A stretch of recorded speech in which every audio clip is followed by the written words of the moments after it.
A ver, ¿cómo es que una sola frase, una sola, puede provocar un verdadero terremoto en los mercados de todo el mundo? Bueno, hoy vamos a meternos de lleno en una de esas jornadas de infarto. Un día en que un comentario borró miles de millones de dólares en minutos y que después desató una batalla campal para recuperarse. Arranquemos por el principio, por el detonante. Pensemos en esta cifra por un segundo. 450.000 millones de dólares. Esa es la cantidad de valor bursátil que se esfumó, así se evaporó, en solo 7 minutos. Es una locura de dinero, casi imposible de imaginar. Y todo empezó con unas poquitas palabras.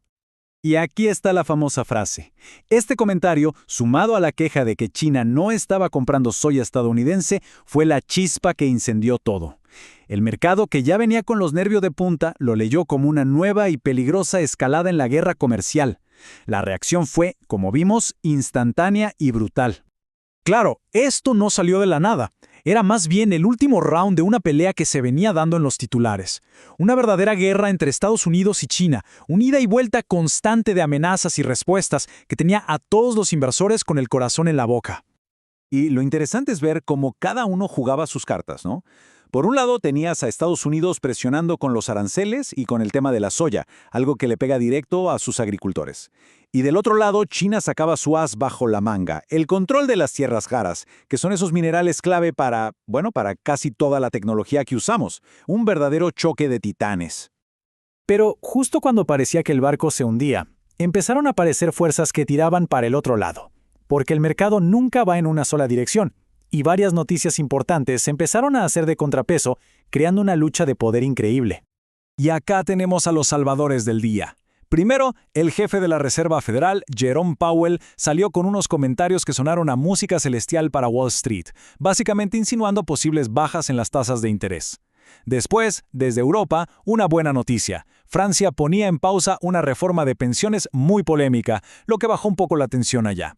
Y lo más importante, la base de todo. Los resultados de las empresas estaban siendo mucho mejores de lo esperado.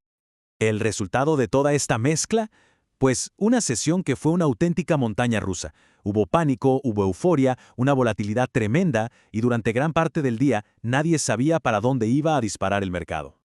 A ver, repasemos la cronología para entender esta locura. Primero, ¡pum!, el desplome inicial con los comentarios de Trump.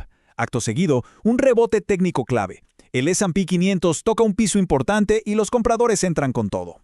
A mediodía, el rally se acelera con las palabras de Powell y los buenos resultados. Pero la calma no dura. Al final del día, vuelven las amenazas de aranceles y otra vez para abajo. Un día de no creer. Pero mientras los índices principales parecían un electrocardiograma, por debajo estaba pasando algo fascinante. No todo se movía igual. Estábamos viendo una rotación de capital enorme, de un tipo de acciones a otras completamente distintas. Y este gráfico lo muestra perfecto. Fíjense qué cosa más rara.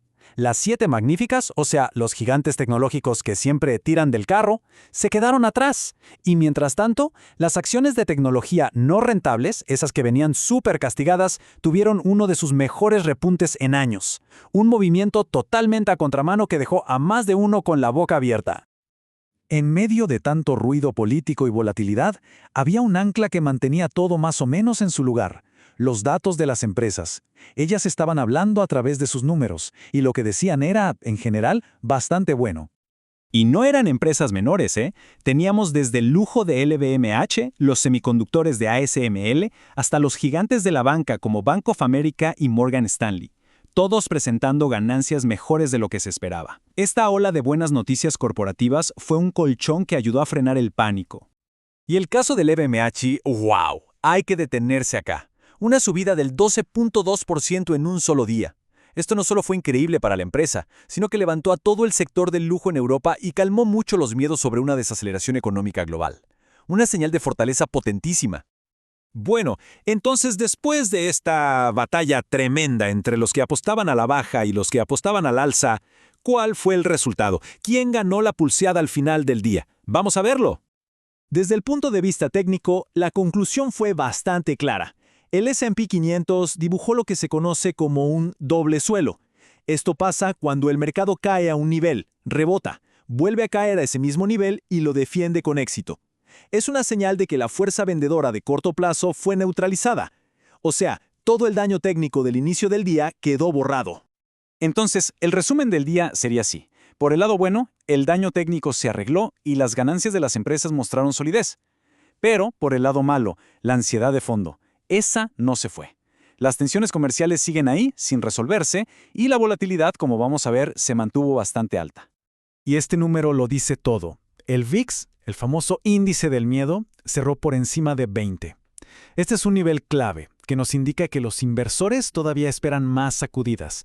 No están para nada convencidos de que la tormenta ya pasó. La calma es muy frágil. Y esto nos deja con la pregunta del millón. ¿El mercado aguantó el golpe y se recuperó? Sí, pero con las tensiones geopolíticas al rojo vivo y la volatilidad todavía en el aire, ¿estamos viendo una calma real o es apenas el ojo del huracán? Una pregunta que sin duda va a definir lo que pase en los próximos capítulos de esta novela de Wall Street.